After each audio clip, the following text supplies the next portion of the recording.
In this brief clip from the keynote speech by Joseph Davidovits at the 15th Annual Geopolymer Camp, we'll see a general understanding of the various materials that are used in geopolymer and some of its applications. Each year, and these videos are documenting the annual state of research and development.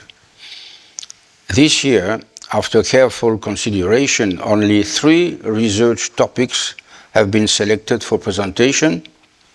These topics are easily visible as they are highlighted in blue.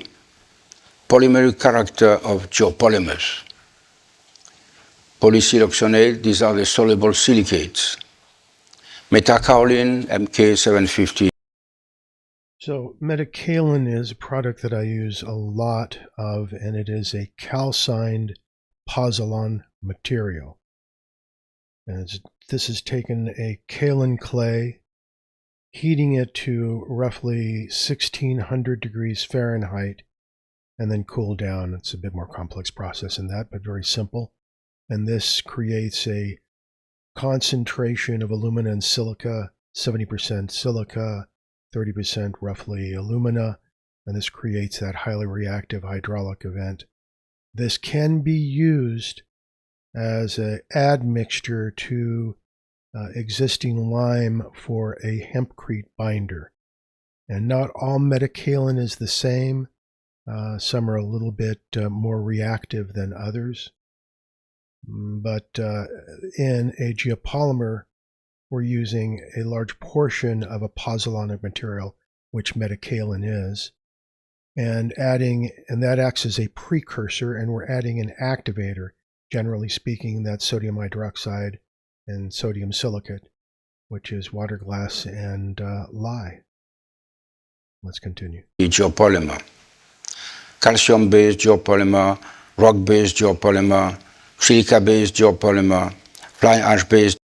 Let's touch briefly on fly ash, because this takes on a whole group of materials. It includes silica fume, GGBFS, ground granulated blast furnace slag, as well as fly ash. Fly ash, it comes from the smokestacks of the coal ash plants, and as has been mentioned not only by the man I consider my mentor, but also others, that coal is not all the same and you have this inconsistent product. Now, Davidovits believes this is not a true geopolymer, and it's pretty much a nasty material, but it can be used to encase and utilize the material in some respects. Let's go on. Geopolymer, phosphate-based geopolymer, organic mineral geopolymer. Organic mineral, when he's talking about rock-based and organic mineral, he's looking at feldspar and the various pozzolans that are available.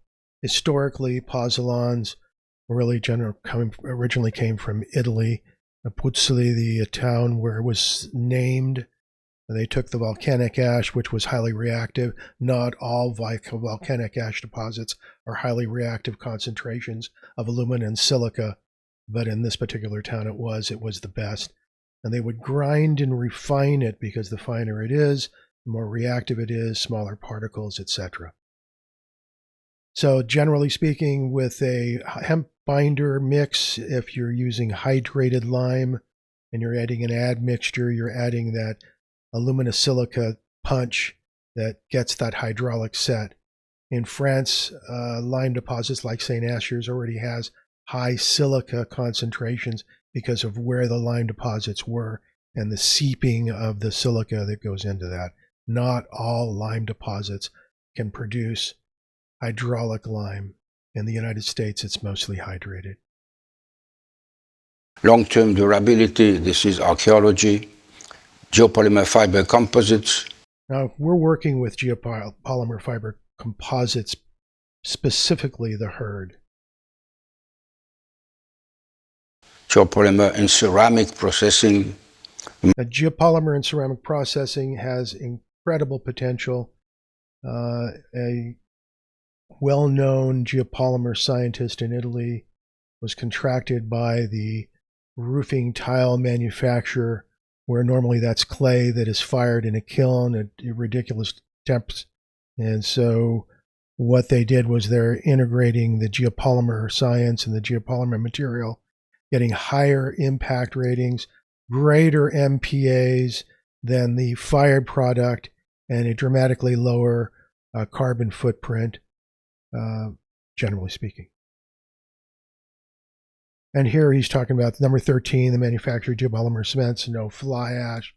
He's opposed to that as for a number of reasons, which if you look at some of his videos, he explains. Manufacture of geopolymer cement with no fly ash, geopolymer concrete, material for radioactive waste, particles and gas pollution, 16 3D printing. 3D printing, you're looking at the United States, Geopolymer International's working on their own Cartesian printer. They've switched over to Construction's 3D printer, which is a French manufacturer, an amazing printer, superior to all the rest. Each one has their own issues. Cobod's a beast with giant footers that you have to set up, highly inefficient. Icon's just Icon, nothing special. Mudbots is probably one of the more interesting ones, but Construction's 3D is just an amazing machine that fits in a small pack, comes out, rolls out, lifts itself up on spider legs, and goes to work. Now, geopolymer had not been used up until Geopolymer International, run by William Hoff in Las Vegas, along with the Dudakovs and Alex Reggiani, which is a pretty incredible crew of individuals. And they've got other guys that are involved now as well that are actively working on their material processing and batch processing, and doing it in a difficult situation. In Vegas, it gets very hot and it gets very cold. And I think that's about it. Additive manufacturing. Yep, now he goes on to his first polymer. Hopefully that gives you a really brief overview of what geopolymer is. It is not plastic. They're using organic materials, calcined materials. Generally speaking, not calcined, but metakaolin is an awful good product for geopolymer, as well as other applications as an SCM, a supplementary cementitious material. All various forms of these pozzolans that are concentrations of aluminum silica. Even something as odd as rice husk ash is a known pozzolan. It has pozzolanic reaction. It means it's a concentration of aluminum silica. Generally speaking, it is 70 to 30%. All right, enough of that. Adios. The character of geopolymer